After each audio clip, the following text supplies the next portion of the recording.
Assalamualaikum warahmatullahi wabarakatuh. Saya Fauzi dari bidang Ures Kanwil Kementerian Agama Provinsi Jawa Timur mengucapkan selamat kepada Mimbar TV yang selalu aktif menyuarakan dan mensiarkan tentang kegiatan-kegiatan Kementerian Agama agar bisa dikenal oleh masyarakat dan terutama bisa bermanfaat bagi masyarakat pada umumnya, ya, baik kegiatan pendidikan, kepesantrenan, kemasjidan, dan kegiatan-kegiatan yang lainnya sekiranya bermanfaat bagi masyarakat.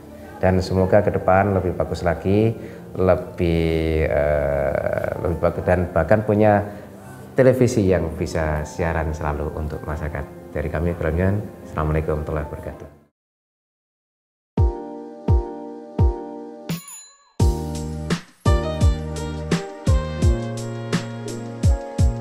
Masjid Rahmah ini sangat luas sekali ya.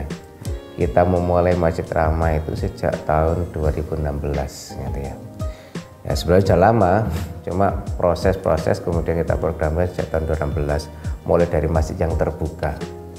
Masjid terbuka itu bisa kategori terbuka itu yang pertama kita utamakan adalah terbuka dalam rentang waktu.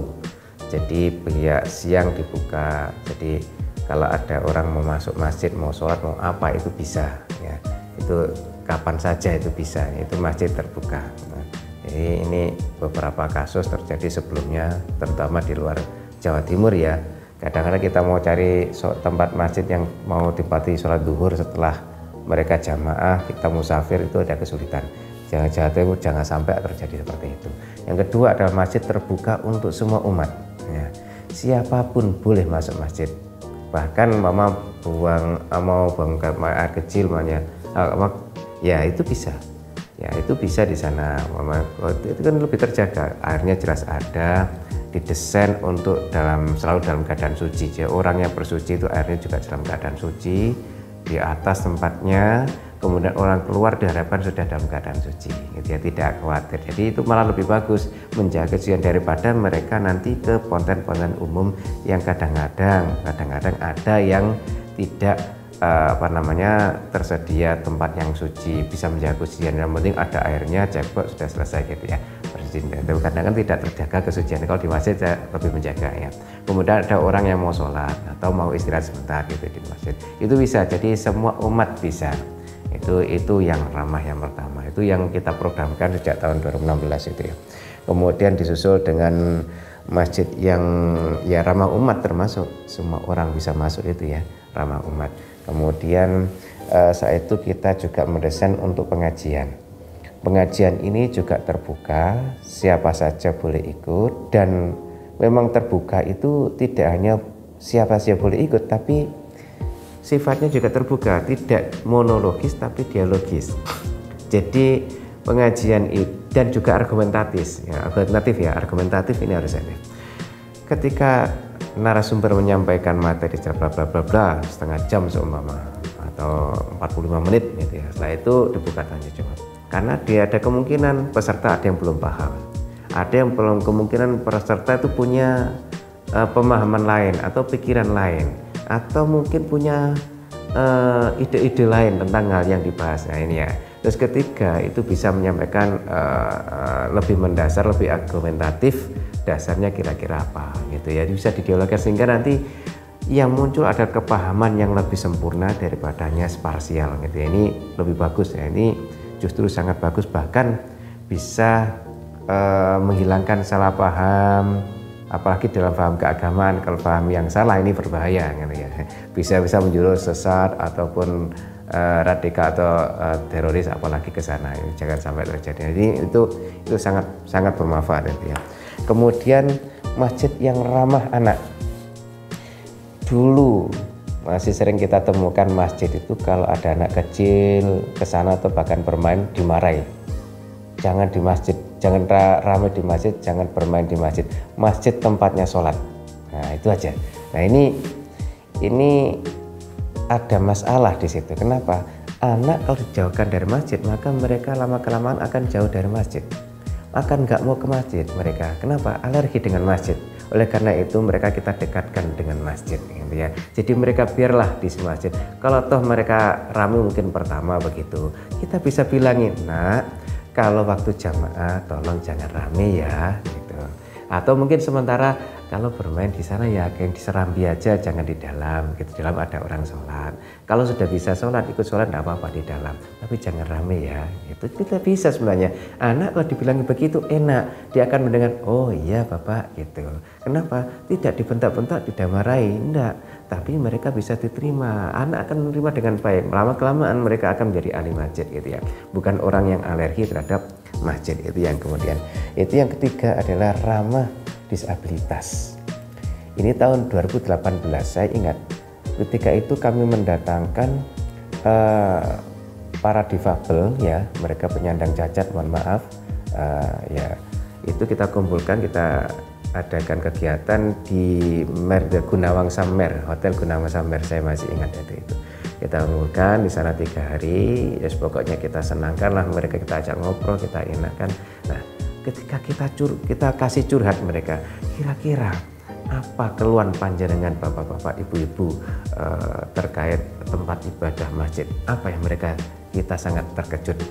Mereka mengatakan ada yang satu maju, saya pernah ketika mau sholat saya protes kepada Tuhan, saya itu mau sholat tapi tidak bisa, saya mendengar seruan adzan untuk sholat menghadapmu, aku ingin menyembahmu, aku juga hambamu yang membuat aku seperti ini, juga engkau, aku ingin beribadah dan menyembahmu, kenapa tidak boleh, tidak bisa. Saya masuk masjid trap-trapannya tinggi, masuk ke tempat wudhu juga kesulitan, sangat jauh dan sebagainya.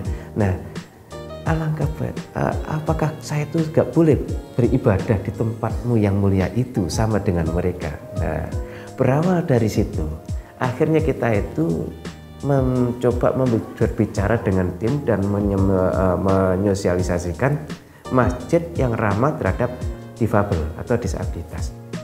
Mereka juga pengen ibadah, minimal itu ada tempat cucian di luar yang bisa dimanfaatkan untuk wudhu bagi para penyandang disabilitas atau difabel. Nah, itu minimal itu sehingga mereka bisa sholat di situ. Minimal itu. Syukur kalau disiapkan kamar mandi khusus untuk difabel, tempat wudhu untuk difabel, kemudian bisa dijangkau dengan mudah, baik itu pakai kursi roda maupun pakai tongkat dan sebagainya ya. Ini perlu. Nah, ini kita sosialisasikan memang terutama di kota-kota kita sosialisasikan semacam ini. Kalau di desa mungkin jarang ya, jarang. Ini ya minimal tempat cuci kaki, tempat wudhu di luar kita sediakan walaupun 1 titik gitu ya. Ini manfaatnya. Kemudian berikutnya ada ramah lansia. Lansia ini memang perlu perlakuan yang lebih khusus atau bukan lebih khusus, artinya beda dengan yang muda.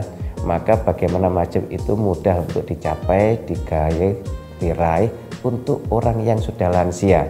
Ke kamar mandi juga tidak kesulitan, ke dalam masjid juga kesulitan, tidak khawatir terpeleset dan sebagainya.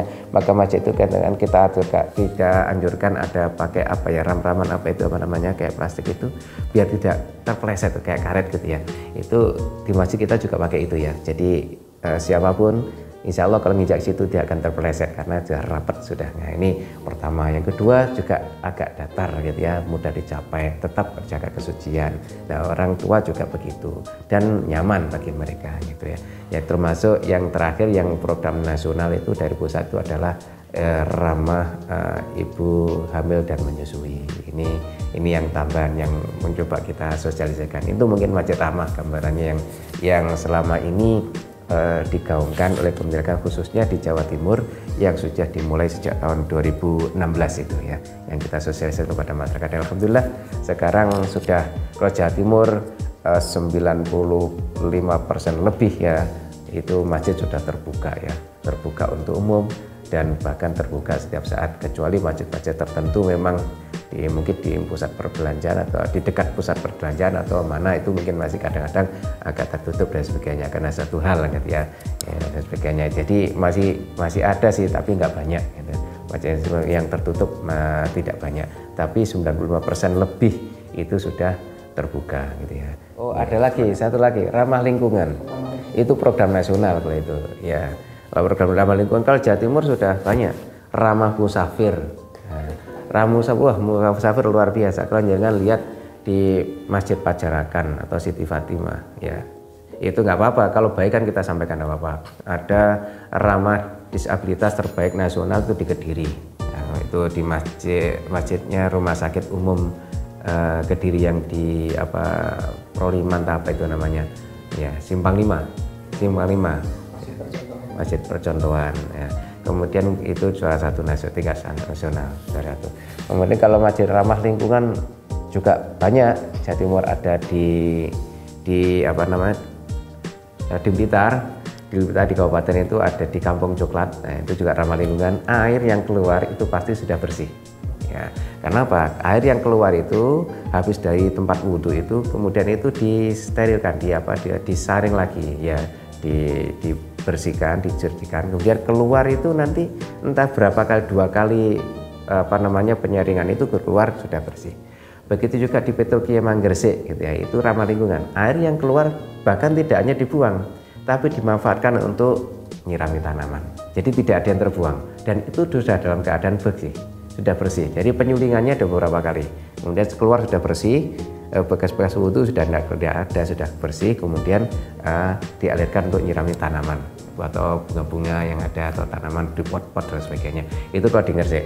Kalau di sana juga begitu. Keluar di sana ada perkebunan, masuk perkebunan, tidak terbuang cuma-cuma gitu ya. Di samping itu kalau kelebihan ya masuk ke sungai, tapi sudah dalam keadaan bersih gitu ya, tidak mencemari lingkungan. Ini ramah lingkungan, di antara sampah juga nggak boleh berserakan, tapi tempat sampah ada di mana-mana sehingga orang buang sampah juga gampang, ada tempat sampahnya. Itu ramah lingkungan. Ini juga kita kembangkan di Jawa Timur, kita sosialisasikan gitu ya. Kemudian ramah musafir, ini sudah banyak, saya katakan di Masjid Pajarakan atau Masjid Siti Fatimah yang ada di Probolinggo. Kemudian masjid di Blitar juga demikian. Dan itu ketika dilontarkan ke masyarakat yang di Blitar itu ya, masyarakat menjadi baik. Kenapa? Soalnya musafir itu silakan mampir, kalau ngantuk silakan ngopi, kalau memang sudah lelah silakan istirahat. Di Pajarakan juga sama. Jadi ada tempat istirahat. Ada kursi-kursi yang ditaruh di depan masjid itu berjajar-jajar, berhadapan-hadapan dan sebagainya. Di depannya ada TV menghadap ke barat sama ke timur. Yang mereka memang belum lelah tapi hanya ngantuk saja, silakan ngopi, disediakan kopi, teh, air putih, roti, cemilan yang lain gitu ya. Sama itu memang di sana juga ada yang namanya kamar tempat beristirahat yang memang sudah lelah, ngopi nanti juga tetap lelah, tetap ngantuk ya silakan istirahat. Jadi ada tempat istirahatnya ber-AC dan ada kasur lipatnya. Jadi itu memang betul-betul ramah musafir, sehingga situ ketika ditaruh kotak amal infak untuk musafir itu ternyata luar biasa. Bahkan sehari itu tidak kurang dari 4 juta. Dan itu nanti dikembalikan lagi ke situ, kalau lebih nanti dikasihkan ke fakir miskin, anak yatim gitu di hari Jumat itu, yang bagi anak-anak yang ngaji TPQ yang ada di situ ya. Bahkan kalau Jumat itu ada kotak nasi ya, istilahnya Jumat berkah. Itu mereka bikin 4.000 kotak habis. Saking banyaknya orang yang Jumatan di sana. Itu luar biasa. Ini masjid ramah musafir ini ya contoh. Kemudian tadi ada lagi yang ramah umat. Paling tidak kalau ramah umat itu dikunjungi oleh semua umat. Itu ramah dan kedua terbuka, selalu terbuka ya, terbuka, tidak tertutup, dibuka terus minimal dalam durasi waktu ya, itu selalu terbuka. Kemudian yang kedua memang tidak mempermasalahkan siapapun yang datang ke sana. Nah, itu sehingga indikatornya biasanya semua umat bisa mampir ke sana, itu berarti sudah ramah umat. Saya contohkan masjid di Kecamatan Perak, Jombang gitu ya, itu terbuka. Jadi bahkan peziarah masuk sana, kalau bis-bis itu istirahat sana, kemudian ke kamar kecil dan sebagainya, kemudian sholat di situ, kemudian teruskan perjalanan. Itu memang betul-betul terbuka, siapapun. Dan saya juga sering mampir ke situ. Saya lihat semua orang. Sekarang ke barat lagi itu ada Muldoko, semua memang nggak ramai. Jadi Ini diantaranya masjid yang ramah dengan karakternya masing-masing.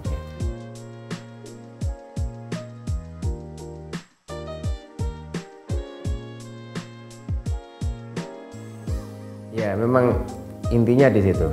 Ya, di itu pasti berdampak sosial ya, berdampak sosial paling tinggi, dan juga masjid-masjid mandiri itu berdampak ekonomi juga ada gitu ya. Memang di situ terutama berdampak sosial ini yang kita kembangkan ya. Bahkan sekarang ini waktu hari Senin kemarin itu kan hari Kamis kami rapat di Kesra Pemprov Jawa Timur ya, itu menyiapkan masjid yang ramah pemudik ya. Jadi arus mudik H-7, H+7 itu masjid harus selalu terbuka dan siap melayani mereka. Nah, ini ada beberapa pos, mungkin 300 sekian gitu ya. Itu nanti jadikan masjid rest area bagi pemudik sampai kembali lagi ke Jakarta katakanlah. Itu jalur-jalur yang dilewati mulai dari Tuban sampai ke Banyuwangi, juga ke Tulungagung, mulai dari Ngawi dan jalur-jalur yang ada itu kita siapkan semua masjid-masjid itu jadikan rest area. Jadi mereka disiapkan, mereka yang memang lelah ya bisa istirahat, yang mau sholat nggak punya celana bersih siapi sarung. Nah, kemarin ada beberapa pihak sudah bagi sarung, diantaranya NU kemarin juga sudah bagi sarung ya, disiapkan beberapa masjid rest area, mau ngopi, mau ngeteh, mau apa saja disiapkan di sana. Jadi ini kita upayakan. Jadi mereka yang mudik itu betul-betul nyaman gitu ya. Di samping itu, ini berdampak betul. Masjid-masjid yang sepanjang jalan itu dan musola kita harapkan juga terbuka, walaupun tidak menyiapkan menu-menu semacam itu. Barangkali mereka pengen istirahat di tempat situ, gak sampai tempat peristirahatan masjid area, gak sampai, tapi masjid yang terdekat namanya pengen istirahat, itu mereka masih tertampung gitu ya. Jadi ada parkirnya, kemudian mereka bisa mungkin ke kamar mandi atau apa, itu bisa istirahat sebentar, itu bisa, atau mau sholat juga bisa. Ini sepanjang jalan kita harapkan selalu terbuka.